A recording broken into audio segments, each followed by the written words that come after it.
Benny the Butcher had a interview with Adam 22, and and I'm paraphrasing here, but he said, "I'm around people like Hit Boy. I'm around people like Derringer.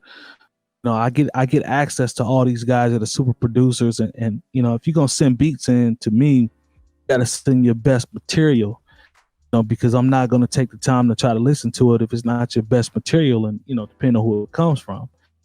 Me being a producer alone as well, like I thought this was an interesting topic, and here's why. I think there's two takes to this.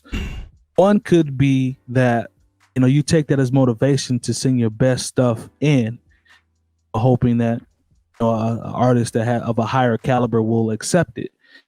There's another part to that also where it's like I feel like some of the artists are, maybe you guys would call it a bias, I'm not sure, not really looking out for some of those up and coming producers that might actually have the same quality of heat, for the sake of their guys that they're always around. Rick Ross does a great job with that. He'll pick beats from whoever if it's fire. I'll give him credit for that. So Lone, I'm coming to you first on this one. Would you call that a bias, or is it just, should it be motivation to up and coming producers in terms of what they send out from a quality standpoint? Yeah, I actually I don't actually falter him for this, because that's part of the game. Like it's his prerogative whether or not he wants to work with up and coming producers or not. Okay.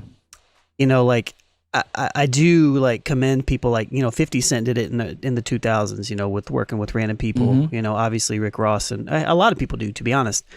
But at the same time, you have to realize like who's in Benny's corner, and he's got like, it's like when you have a team of people that do the things that you do, like you have a bunch of producers and you work with them and you're friends with them.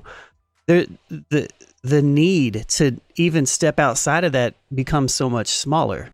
So at the same time, I think he's helping producers out a little bit by saying that, because he's telling them that, like, don't send us the fluff. Like, what we like. Yeah.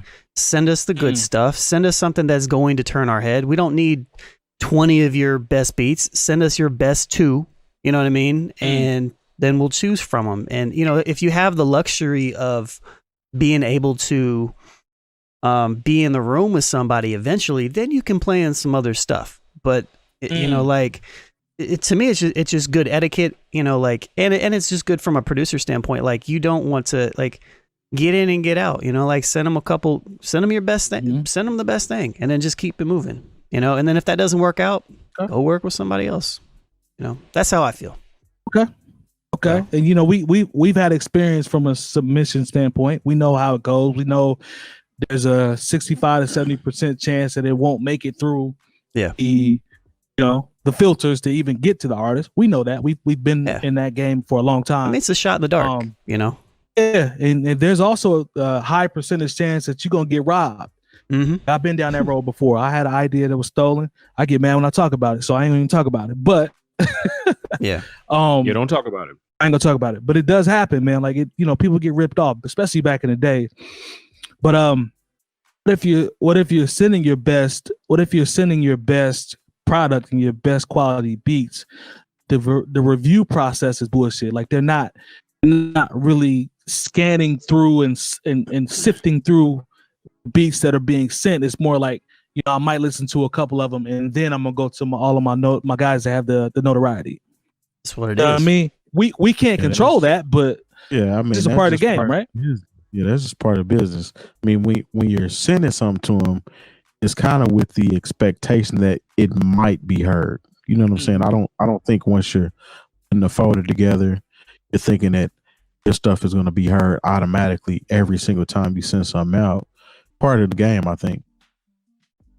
I'm not mad at that. That's fair. More, how would what do you think about it? Do you think it's should we just use motivation? And like I said, I'm not saying Benny's an awful person. I'm looking at it from a producer who's done submissions and been through both sides of it. You know what I'm saying? So maybe there's a bias on my part. What do you think about it overall?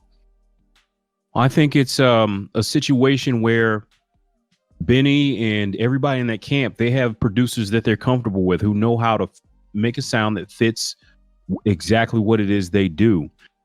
So you got to really kill it if you're going to send them something. I think they're telling producers like, hey, if you can't match this quality, then don't even send it. And I'm not mad at that, because you think about, if every rapper, even, in coming from what we consider to be the golden era, probably had that same standard. There's probably, even when it became a situation where one producer wasn't doing an entire album, and it became, especially after Illmatic, when it became more of a piecemeal sort of thing. Right. People picked the best of the best. When Jay picked, okay, Ski did this one, Premier did this one, Irv did this one. Okay, there was probably fights to get certain beats. So and with everybody quote unquote calling themselves a producer now, they probably get sent a lot of bullshit. That's probably where this comes from. So I'm not mad at that. I hope they don't overlook anybody just because it's not their camp, because you never know, you could be missing out on certain beats. Like, there's always those incredible stories about like a rapper who will turn down a beat because they weren't feeling it at the time, and somebody else takes it and it winds up being a #1 song. Like Kanye West made Gold Digger for Shauna, and she was like, "No, I'm not feeling that beat," and he winds up basically running for the touchdown with that beat. Not to say that she would have done the same thing with it, but I'm just saying, like, if you're Shauna, the fact that you'll even get a chance to get a Kanye West beat, even at that time, you probably should have listened to it 2 or 3 more times before you turn it down. I just thought that was interesting, just to kind of get it from both sides. I think another thing that factors into this, which I think producers need to realize, is that the networking, the relationship aspect part of it is more important than the quality of product you're making too. Like if you're not a likable person, nobody's gonna fuck with you.